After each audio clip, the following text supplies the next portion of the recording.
Welcome to Next to Madison, a podcast to help you live your best life. Hey, welcome back to another episode of Next to Madison. We are recording today from Bice Cucina.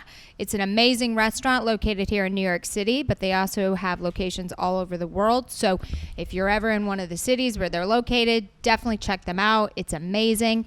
I'm sitting down with the owner today who's going to talk about Bice Cucina and also kind of the state of the restaurant industry with everything that's happened with COVID. Also, he has spent some time on the Real Housewives of New York, so we're going to get a little gossip there, hopefully.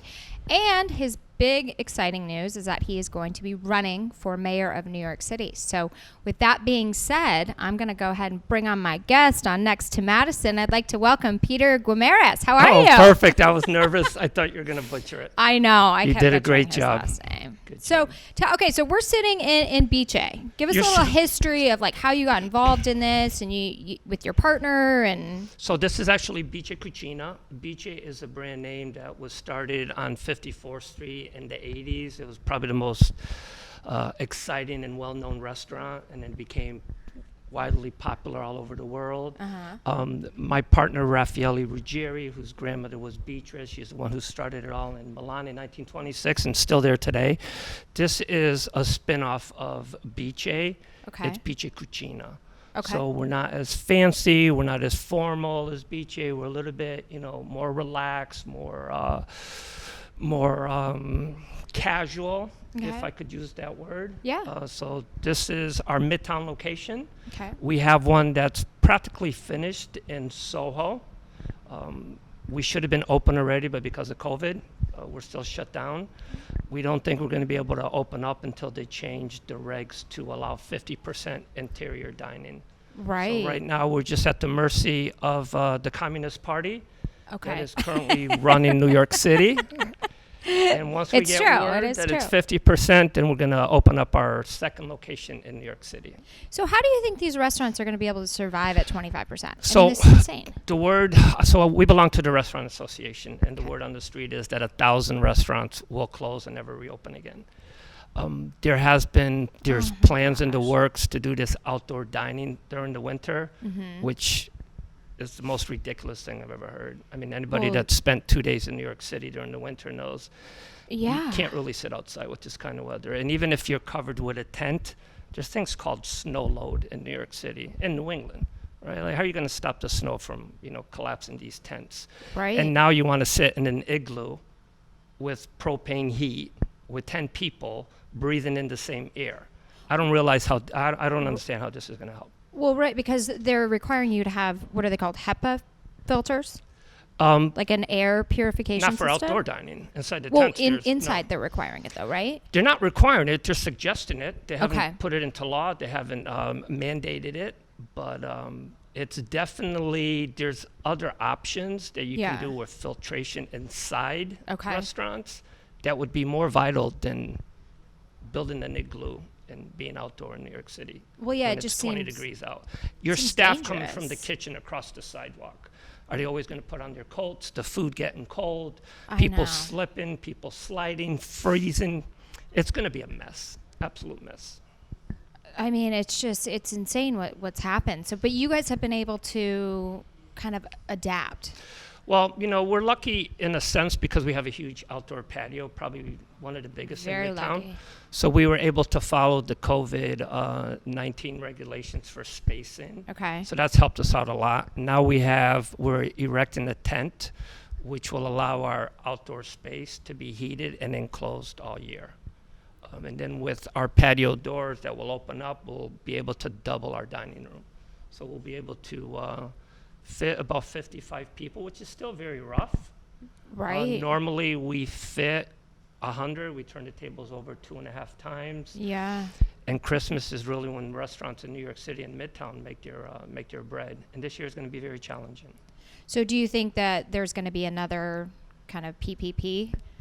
Oh, well, it depends who you speak to. If you speak to the Democrats, they're behind it. The Republicans are also behind it, but not at the amount of money that the Democrats want to set out for the PPP. I think personally another PPP has to come our way. Yeah. to save a lot of the restaurants that are, I know. Nobody gets into the restaurant business by accident, right? People Right. dream about it, they grow up, they have dreams of becoming a restaurant owner. And then to own a restaurant in New York City, it's probably the hardest city between landlords qualifying for a lease. The amount of money you need to put down on security deposits, there's a Right. couple $100,000.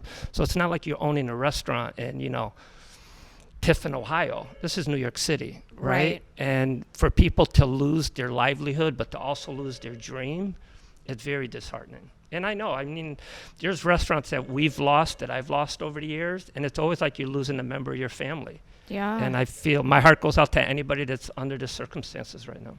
I know. I mean, it's just it's a terrible time, and it's, something that hopefully this will come through and we'll see more restaurants, get saved. But on better news, you spent a lot of time in kind of the public eye, in a way, on the Real Housewives of New York. Yeah, I got dragged into that show for a few years. How did that happen? So we used to have a very popular restaurant called Bice on 54th Street that Okay. I just mentioned. Yep. The housewives used to hang out there a lot. Ramona Singer's husband, Mario, was involved in extramarital affair, and it happened to be with a girl that I was dating at the time. So that's how I got pulled into the mix. So how did you find out that Ramona's husband was sleeping with you or a I girlfriend? did not. She did. So she found came to you and said, "Oh, by the She way." found them in the Hamptons together, yes. So did you dump the girl? You know what? There's no dumping girls. She was just a friend, actually. It wasn't like we were Friend an with benefits. exclusive relationship. There's never a benefit on our side. It's always a negative. Never You're a right. benefit. Oh my gosh. So was that hard for you? No, not at all. Well then, but It's then just you another day in the restaurant business. you got free marketing out of that pretty much. I mean, you went on this. Did I get free marketing? Well, I don't know. Did it help? Do I you don't think? know. So I'll give you a couple of instances where maybe it wasn't free. I remember my mother getting her hair done in Hartford, Connecticut, where I grew up. And they were all with their heads in the blow dryer. And you know how they have a table with all the magazines? Yeah. And one of my mom's friends looks down at the table and says, "Dolce, isn't that your son on the cover of that magazine?" My mother looks, she goes, "No, my son's in the restaurant business. Why would he be in this magazine?" So the lady grabs the magazine and she starts going through it. And she goes, "That's funny because he also has his name, Peter Guimaraes." So my mother grabs the magazine, calls my sisters. And before you knew it, I was getting chewed out by all the girls in Connecticut, my sisters and my mother. Oh my. Because it was a rag magazine, right? And then when you opened up the That's rag true. magazine, all they concentrated was on like my love life. As you turned the page, it was a different girl date, and they follow you around and they take pictures when you don't even know you're being photographed. Oh wow. So was that for free? I don't know. I think I paid a price. So how many girls were you dating at the time that this came There out? wasn't enough pages in the magazine. Good thing they ran out. Yeah, that's true, No, right? that's just a joke. I don't want to get all the women hating comments tomorrow. It was just a joke. Right, that's true though. But yeah, that's got to be it has to be difficult to first of all date in the restaurant business, but then date when you now have cameras on you. Cuz you actually went on the show. Like Yeah, you were part of the show. I was on the show for 3 years. I was on the show on a regular basis because I did some business with Ramona Singer in a restaurant downtown called AOA Bar and Grill that she was involved with us in. That's okay. So we did a lot of filming there. I built the place, constructed it, so they followed us around doing that. Okay. They also followed me and Ramona hiring and doing interviews, which was pretty hysterical. Yeah.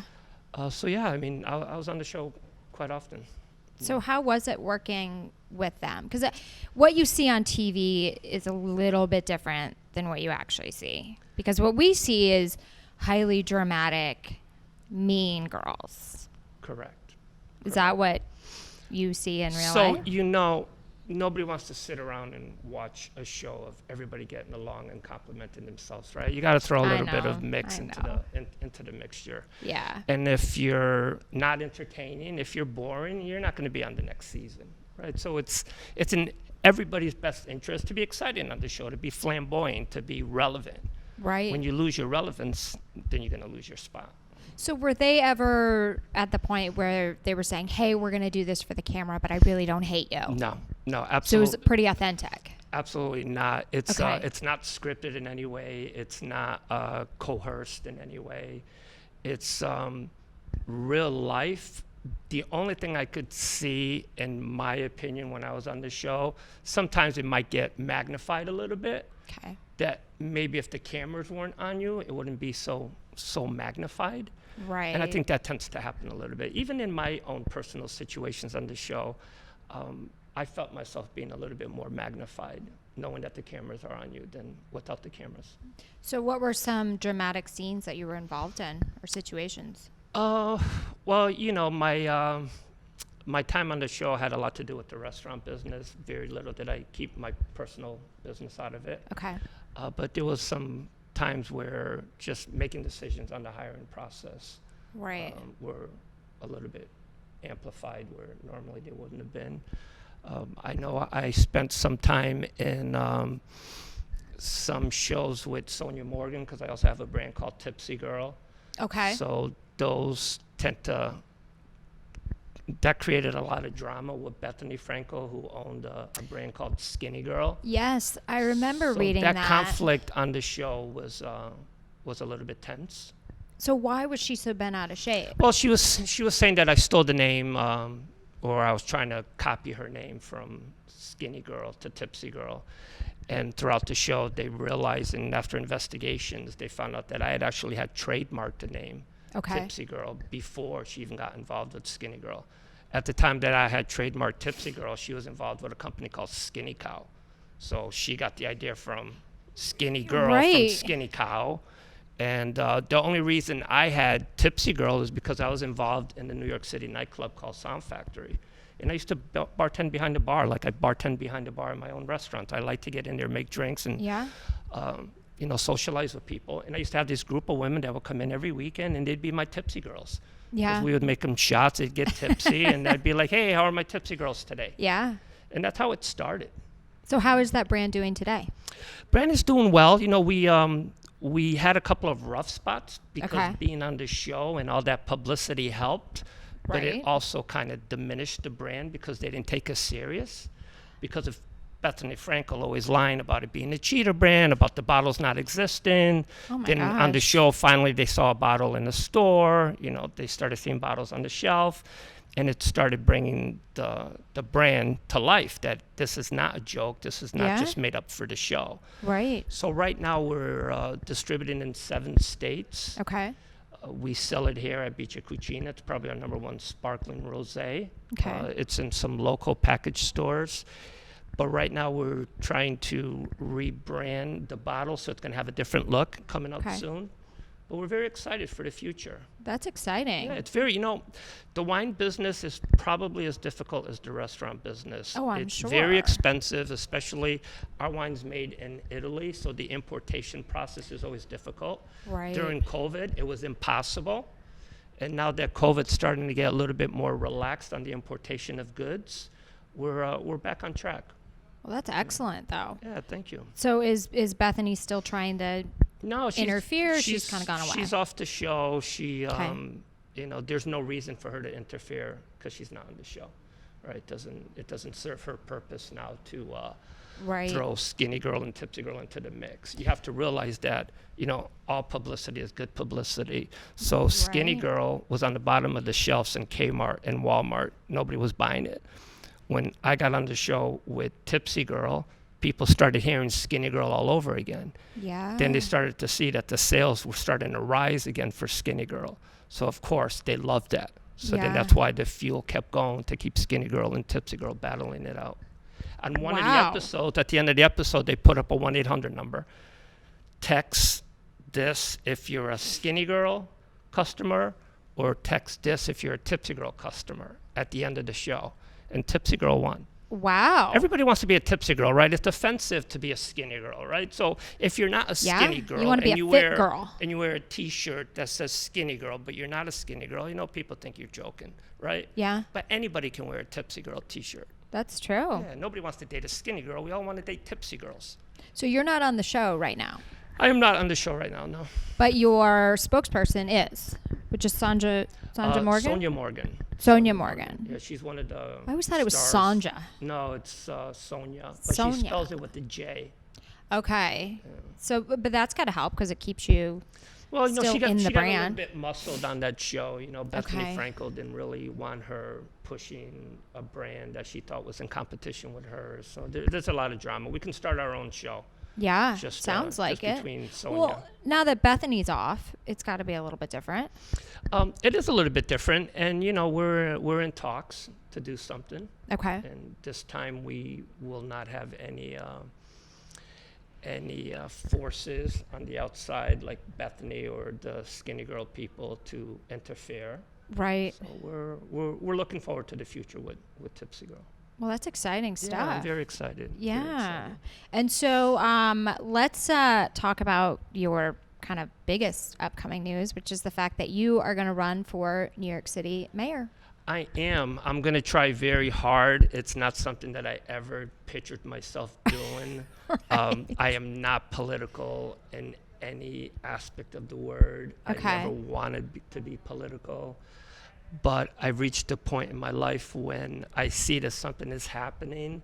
You can only do two things, right? Sit by and ignore it, or step in and help. Yeah. I love this city. I've been coming to this city since I was a little kid. I used to sneak over the border from Connecticut when I was 14 and 15 with my friends to come to clubs. Yeah. I know the drinking age wasn't 15, but anyway. Right. We still would sneak over the border, right? And I Yeah. fell in love with the city. I And know. the city is really, it's really not the same that it used to be. No. We have people leaving in groves. I have customers that come in here on a daily basis and telling me that, the city's just not the same. So It's not. I was sitting at the bar one day complaining, and I had a senator friend of mine, a senator for New York, which I'm going to leave the name out for now, Okay. and basically told me, stop complaining and do something. I'm like, well, what am I going to do as a restaurateur? He goes, run for office. I said, I would love to run for mayor. And he goes, then do it. And I go, I have no political experience. He says, neither do a lot of people that run for mayor. If you have it in your heart, if you have a good, solid business plan, you've run restaurants. Restaurants are the hardest to run. Yeah. Budgeting a restaurant is probably harder than budgeting a city. Right. Because we work on very small profits, and any little deviation from those percentages could really hurt your business. So I said, you know what? I'm going to run for New York City Mayor. I'm going to try. Even if I don't make it, I'm hoping that some of my plans, some of my thoughts, some of my emotions for New York City spill out into the public and Yes. spill out to somebody else who's running. Absolutely. And even if they take on some of my agendas, my major concern is just to help New York City, not to be political. I do not want to be a politician. I do not want to be a governor. I do not want to come to be a senator. I just want to fix the city. That's really all I want to do. And then that kind of has to be your message when you run, because I think people are at the point where they're fed up with politicians, Oh, and they don't want a politician. Like, Absolutely. obviously they don't know what they're doing. Absolutely. So you coming in and just saying, like, I'm not interested in being a politician. I'm interested in helping this city recover Yeah. and become what it used to be, and even better. Absolutely. I'm involved in the industry that was the hardest hit in New York City. The hospitality business got hit harder than any other sector. Some people say, the airline, the travel, but they're already operating. I know. We have a lot of restaurants that aren't operating yet because they don't have a patio. Right. Or they can't meet the criteria to open. So not only am I part of that industry is very vital to New York City. Nobody comes in because they want to meet the politicians. People come into New York City because they want to experience our restaurants. I mean, we have some of the top restaurants from around the world. Tourists come in here, they want to go to Broadway. Broadway's closed. I know. So you mean to tell me I can sit on a plane to Vegas for 5.5 hours with a lady bumping me in the elbow and a mask, Yep. but I can't sit on Broadway for 2.5 hours, skip a seat, wear I a know. mask? I know. There's just too much political manipulation in this COVID crisis, and it needs to stop. We need to get back to work. Right. Safely, but we need to get back to work. No, absolutely. Because you have the restaurants you have in other cities. Are they doing fine? Because more They cities are. seem to They be are. operating there's normally. there's a other beach in cities. Palm Beach. There's a beach in Naples. There's a beach in Orlando. And those beaches are, they're not where they used to be, but they're far better off than we are here in New York City. Of course. And I think the leadership in Florida has just been a lot better than our leadership, quite honestly. Yeah, you I know? think everyone would kind of agree with that. But New York City's taking it on the chin. We were the first to be the epicenter. Then we were doing a great job keeping it down. Now it's on the spike again. So there's tough times, and we're not getting any help from our political leaders. They should have done more to help the hospitality business. Absolutely. So a lot of people have said, DeSantos has done a great job kind of with this whole thing. Some people thought he was crazy, but he just kind of opened everything back up and everything was great. Are you going to take some points from him and kind of put it into your agenda? So here's the thing, right? Because I was never very political, I never really Okay. kept an eye on the politics of New York City and what everybody was doing. Whether he's done a good job, whether he's done a mediocre job, that's not my concern right now. My concern is to get the city back to where it used to be and to implement some safety systems that I can go into more in depth if you care to. Yeah. But it's not to follow anybody's initiatives and their plans, but to create our own. Nobody else that is running comes from my industry. So for them to speak about my industry is like me speaking about, something that I don't know anything about. So I think I'm more qualified to speak about our industry than any candidate right now. Right. And you had mentioned, I want you to go into it, that one of your plans, if you ran for mayor, is involving the hospitality industry.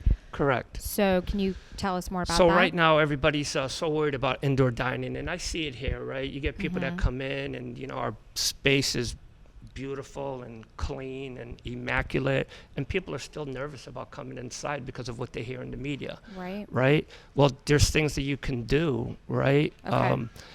Most of the restaurants in New York City run on a forced hot air system. Maybe not some of the older ones and, the pre-war buildings, but the majority of them do. There's certain filtration systems that you can put in your main ductwork to weed out the particles in the air. There's an ultraviolet light system that you can install on your dampers in your HVAC system that not only zap, but have been proven to kill the COVID-19 virus. These are the things we should be doing to make dining inside safe. Right now, they want to put a Band-Aid on this by building a tent outside in freezing degree weather, in harm's way of the elements and traffic, instead of going to the root of the problem. The root of the problem is, how do we eliminate COVID-19 from indoor space? We're not going to be able to live outside for the rest of our lives. We're not Eskimos, right? No. Maybe in Alaska that would work, not here. So let's do the things we can do. Filtration systems, UV lighting system, making sure that you have a company come in. You can have people come in with a UV light, run it through your restaurant within 5 minutes after a turn of tables, and eliminate the virus completely. Nobody is talking about these things. Instead, they're talking about igloos. Well, which is even worse because you can't have a filtration system in there. So now you're breathing in just dead air. Yeah, I mean, It's coming out. It makes no sense. No. But, it's a political marketing ploy to say, oh, I'm extending outdoor dining through New York City. Yeah. People say, wow, terrific. It's not terrific. Who's going to eat? This is in Arizona. Who's going to eat outside I know. in an igloo in know. 20-degree weather with the elements? Do you take your coat off when you get into the igloo? Do you leave it on? Well, it depends how hot it is in there. Is the servers going to serve you in their coats? I mean, it's just a mess in the brewing. Don't you think so? 100%. Absolutely. I mean, it is. I mean, the outdoor dining's been great right now because the weather's been decent. Because the weather's been great. But if you look around now and if you look around this week, it's been raining, it's been cold. Outdoor dining is dead. There's nobody sitting there. Yeah. So I want to talk about something that you've told me off record about. Well, hold on. What you would no, this is clean. All right. You're gonna about what you would do as mayor, that's involving a school. Okay, so I want to talk about that for the hospitality. So right now, I was given the 2019 budget, which is fatter than a Moby Dick book. Okay. I had a hard time just getting through Moby Dick in school. This Right. budget's even worse. So it's 474 pages. Okay. I'm on page 1.5 right now. Just kidding. I'm slowly making my way through it, but there's a lot of line items in the budget that need to be addressed. For instance, our mayor lives in a mansion on the Upper East Side called Gracie Mansion, right? It's 12 bedrooms, 7 baths, high security.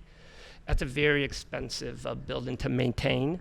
Yeah. Between the salary, the security detail for his family, for himself, staff, maids, the whole works. It costs almost the taxpayers just a little bit over $11 million a year. Oh my gosh. And in today's economy, in today's financial structure of New York City, we can make this space to better use. I sound like it's all right. We're casual here. that movie where the guy kept saying "ukes." My cousin Vinny. Oh, okay. So Yeah, use, long time use. So we have 5 boroughs. Within Uh-huh. the 5 boroughs, we have almost 15,000 restaurants. We tend to employ a lot of people from different backgrounds, but we don't really employ a lot of our natural residents that live in our 5 boroughs. My idea would be to not live in Gracie Mansion. I'll keep my little bachelor pad in Midtown. Okay. And I would like to turn Gracie Mansion into a culinary school. We don't have a really good culinary school that could teach the kids in our neighborhoods how to get into this business. Absolutely. I mean, this is a big business in New York. Why wouldn't we have a culinary school? Right. And offer scholarships for inner city kids? Yeah. Let them learn how to become a chef, a sous chef, how the hospitality business works, whether it's in the kitchen, whether it's in the front of the house, or whether it's in the back of the house as management. I think a culinary school would be more vital in this city, and we would eliminate that tax debt that we have right now. So is that a big thing you're going to run on? I have some major points that I'm going to run on, but that's one of them. You know, I grew up in the hospitality business. I have restaurants that I'm a part of now, and this would be a sector of the mayoral campaign that I would know a lot about. Right. And turning Gracie Mansion into a culinary school and give inner city kids the opportunity to get into this business, I think 100%. would be great for everybody involved. Absolutely. And, you know, the inner city kids, like, it would educate them, bring them, give them a chance, give them a shot. Would there be, like, scholarships and Absolutely. things like that? Would they be able Scholarships to go for the free? inner city kids, you know, and for Perfect. people that can't afford it, we would work on the logistics of, tuition. Uh-huh. But we'd get a lot of smarter people than myself to figure out the logistics in creating this. Right. But that is one of the main issues on my platform, yes. Okay. Well, I mean, that sounds great because most people that are running move into the house, then they have the security, the staff, and you're eliminating that and giving back to the city by saying, hey, we can use this money to better involve our community. Yeah, I mean, Which is a great, excellent point. the money can go to a lot of issues. I mean, Mayor DeBlasio took away millions of dollars from our sanitation department. Ugh. And anybody who walks around New York City can tell that it's affected it. The garbage bins on every corner are full. And why do we have these old-fashioned garbage bins that the homeless usually turn upside down to go through and get cans? You know, Oh, where I'm from, okay. a small little state like Connecticut, we have enclosed bins. You know, one side for recycling, one side for garbage. They're so heavy you can't pick them up. Right. Why I do we didn't still think have about- these yeah, that's old-fashioned true. bins? And again, it's just baby steps, you know? Like, let's get the city cleaned up. Let's solve the homeless situation, or at least put a I know. Band-Aid on it, you know, get these people some help. We don't see any police force anymore. Let's get the cops back on the street. Back in the day, we used to have cops on the street. You know, they would get to know the store owners. If you get them more involved in the community, they're going to be more prone to help the community instead Right. of come in as a vigilante with a badge and a gun. You know, let's get these people involved in our community. Let's put cops back on the street. No, I think that's amazing. You mentioned the sanitation, though. New York City is like, it's an amazing city. It's a beautiful city. It offers so much. But everybody knows on a hot summer day, it smells like wet, hot garbage. And it's disgusting. Any plan to help? So, With you know, that? changing the garbage structure and going into the enclosed garbage receptacles Okay. will eliminate that problem. But the best thing we can do is, right now, I live on 58th Street. At any given day in the afternoon, if I walk from 55th to 58, you see nothing but garbage lining up on the sidewalks. Why do we Right. do this? No other state, no other city that I travel to do I see this. And the reason is because most of these building owners, they have full staff during the day, and they all bring the garbage out and they line it on the street. Yeah. Under my administration, you're not allowed to put garbage on the street before midnight. I think that's a So throughout great the idea. day, when you have your kids and you have tourists coming in and they're Uh-huh. walking around the city, why do they need to walk by this garbage if the garbage isn't being picked up until the wee hours of the morning anyway? These building owners are Yeah. going to have to get people to come in at around 11:30 and start doing this. And if it costs them more money, well, we all have to chip in to keep New York clean. And there's no reason that these streets should be lined with garbage before midnight. Absolutely. So And what? again, it's a baby step, right? It All is. these things are like little baby steps, but if you take these baby steps over a period of time and ignore them, they become huge problems. And that's what we have right now. But So- if you pick a normal citizen off the Yeah. streets of New York City and you ask them the three major points they would love fixed, they all say crime, garbage, and what was the other one? Crime, garbage, and the homeless.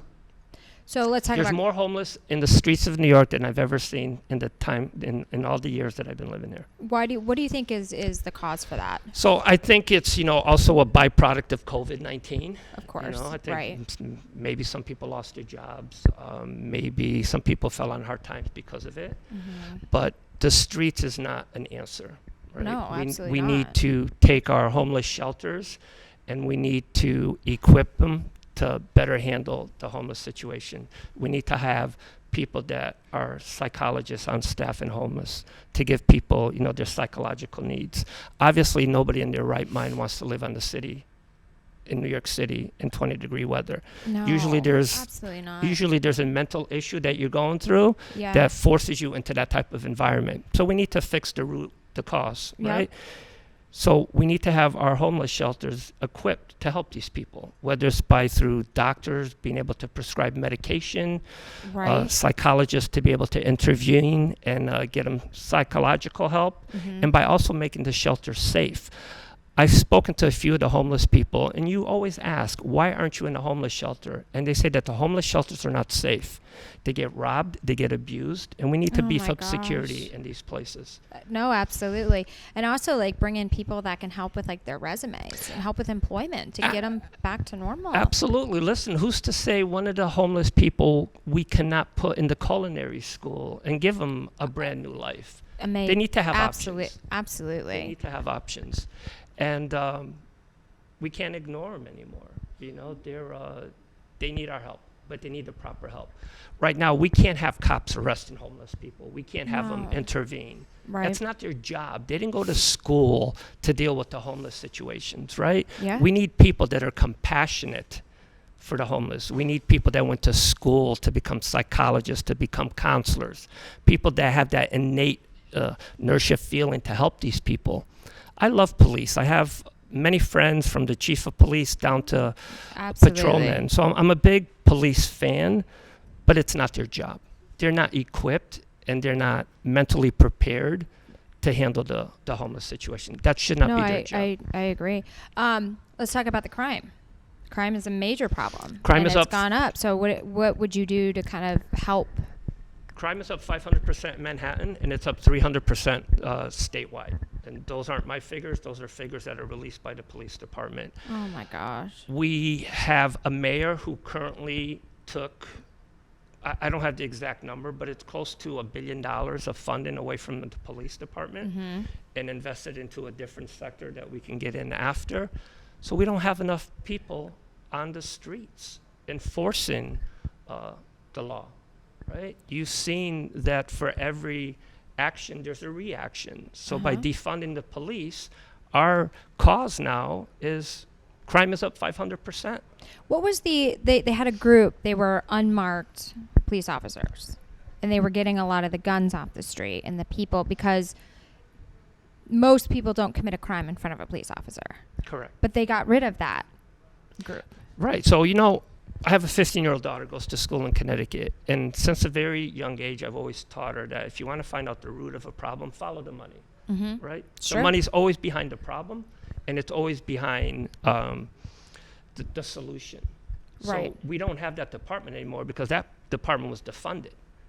And it was defunded by this current administration. Mm-hmm. They don't feel that this was a valuable sector of the police department where everybody else disagrees. And the numbers don't lie, absolutely. right? Why are we up 500% in crime?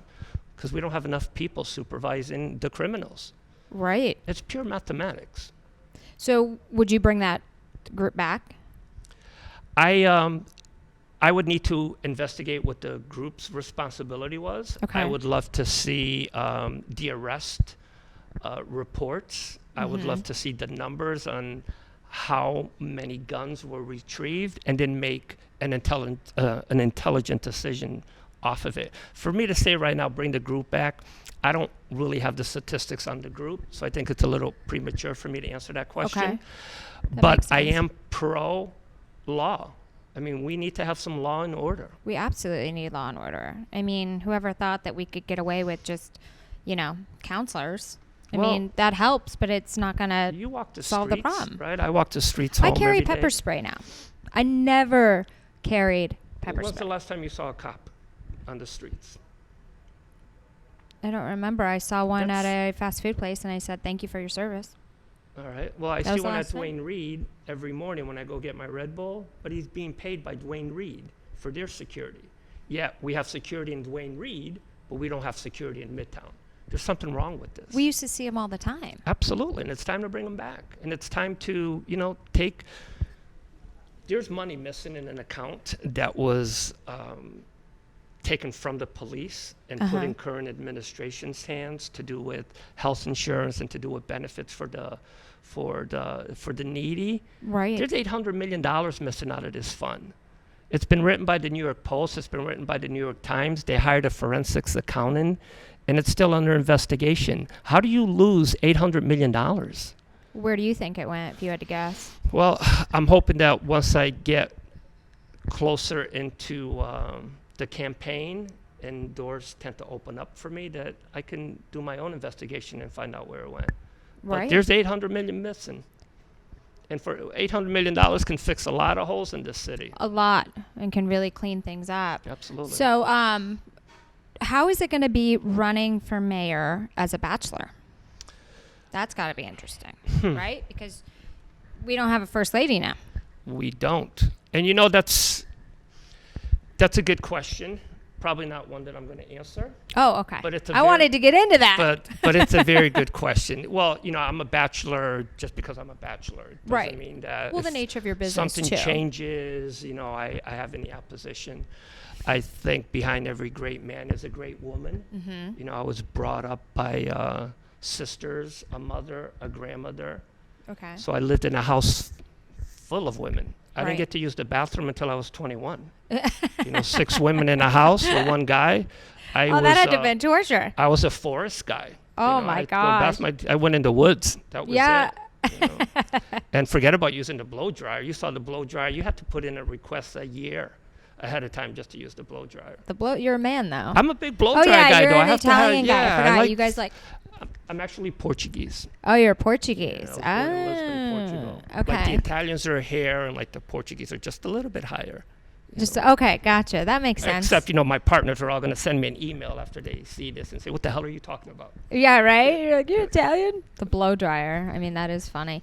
But the good news is, because you've been on a public TV show and people know you have a very successful restaurant, that all the crap that would come out about you when you run for political office, like, it's kind of already out there, right? Who have you been talking about? No, I'm just saying, like, I thought you who's were... been talking to you about all the crap? I don't have any crap in my background. Everybody has crap. If I ran for mayor right now, I would be like, really? Like, somehow they find it on you, You right? know, there's, of course, stuff always comes out. There isn't anything in my background that I'm not proud of. But there are certain things that if I had to do it all over again as a kid, as a young Yeah. adult, maybe I'd probably make some different decisions. We all would, But absolutely. we all go through that, right? Yeah. Is there going to be a huge closet with skeletons in it? I don't know. Yet to be determined, right? Maybe a femur bone here or there. Right. But nothing major. What about psycho ex-girlfriends that come out? Yeah. Well, those actually make it fun. Yeah, If you don't okay. have any psycho ex-girlfriends in your life, you're just not living, right? That's You need that. You need that stimulus. You need that stimulus to is- get you out of bed. If you're not being chased by a psycho, then you just don't deserve to be chased by a psycho. Well, that'll be fun to actually watch you run for mayor and have these stage 5 clingers kind of come out of the woodwork for their 15 minutes of fame. Yeah, Because you've seen it with Yeah. all the other guys. Yeah, you know what? I welcome it. But no Stormy Daniels situations going on with you? Stormy Daniels. I mean, you might as well admit it now because it's going to come out. I knew her sister Summer. Okay. I don't But you've think- never hired? No. Okay. no. Well, then that's good. Not that there's anything wrong with I that. never This said is like there the Jerry was. I'm Seinfeld episode, right? Every time somebody would bring something up, he'd be like, not that there's anything wrong with that, but I have no Stormy Daniels. Yeah. In You're my like, I don't past. have to pay for this. I just, We all pay for it. We do? Yeah, we all pay for it. That's true. The men always say you pay a prostitute to leave, Yes. which is why women can't hire prostitutes because we want you to stay and cuddle afterwards. I have no idea what you're talking about, prostitution. Right. That is illegal, and I have no comment on that. Well, that's good. I mean, but yeah, I think it's great that you're willing to take away from like your everyday life to help a greater cause. I have a lot of And you have people. my vote. Thank you so much. I have a lot of people asking me, have I hit my head on a hard rock somewhere? My Yeah. sisters are all against me running for mayor. My daughter originally was. My partners are totally against it. Obviously, I'm going to have okay. to step back from the BJ's Yes. because I hear the mayoral position is a full-time job of course. and not a part-time one. So I will be pulling away from the restaurant to Yeah. concentrate. But I have some great partners, and they're now 100% behind me. Well, good. I mean, because you need that support system. You know? do. And they need a better city to run a business in. So this is a Well, win-win. Again, my whole agenda is just to fix the city, right? Okay. I have no political agenda. If I become mayor and I run a term and the city's back on its feet and somebody else comes along that can do a better job, I step to the side. Yeah. Because after being a mayor in New York City, I have no other political aspirations. Okay. You wouldn't even want to run for president or? I wasn't born in this country, so that Oh, that wouldn't okay. be possible. But hell no, would I ever want to be president. I I- just want to I know, fix that's gotta New be- York City. That's it. That's all I want to do. Right. No, and I think that's a great plan. Thank you. So yeah, you guys definitely research our guest and find out he's a good guy. He's an open guy. He's a fun guy. He's not ashamed of being on the Housewives. I There's think a it's joke been a in the great thing. Italian restaurant when you say you're a fun guy, because a fun guy is a mushroom. What, like a mushroom, like a dickhead? Fun guy. Oh, what is a mushroom? It's a type of mushroom, right? Oh, it is? Yeah, you have a portobello. You have. Is it a shiitake, psychedelic you mushroom? have a fungi. I think the pronunciation is fungi. Oh, fungi, but if they you call wanna it make fungi. fun, it's Oh, fun fungi. guy. Oh, okay. There you go. Spin on words. Well, this has been fantastic, and I appreciate you sitting down with I us and sharing your appreciate you plan. putting me on your show. Yeah. Any little bit of media helps. Yes, absolutely. So yeah, you guys check out Peter Guimaraes. If you're in any of the cities where Bice is located in New York, Bice Cucina. Is this the only Bice Cucina? We have Is one in this Soho one? that we haven't opened up. Okay, but everything else is Bice. Everything else is Bice, correct? Okay, perfect. So you guys check him out. Awesome restaurant, awesome owners, and yeah, give him your support. And if you have any ideas, I'm sure he'd love to hear it or not. If you're a girl waiting in the wings to come out of the woodwork and blast him, you might as well do it now. I'll put you on the show with him. We'll work it out. We'll mediate, right? Your phone's gonna go off the hook. You shouldn't have made that open promise. I know. I can't Thank wait. you for ruining my career before it even started. All right. Well, Peter Guimaraes, thank you so much. Thank you for having me. And remember, folks, get out there and vote. Let's fix the city. Yes. Put the love back in I Love New York. Thank you. Ciao. I love it. And you guys, thank you so much for listening to another episode of Next to Madison. And we'll see you guys next time. I can never even speak anymore. We'll see you next time to find out who's next. Hey, your host here, Madison Malloy. Please make sure to subscribe to the show on all podcast platforms, and please rate and review us on iTunes and Spotify. Also, if you have any questions or comments, you can email us at contact@nexttomadison.com. I thank you again for listening. Bye.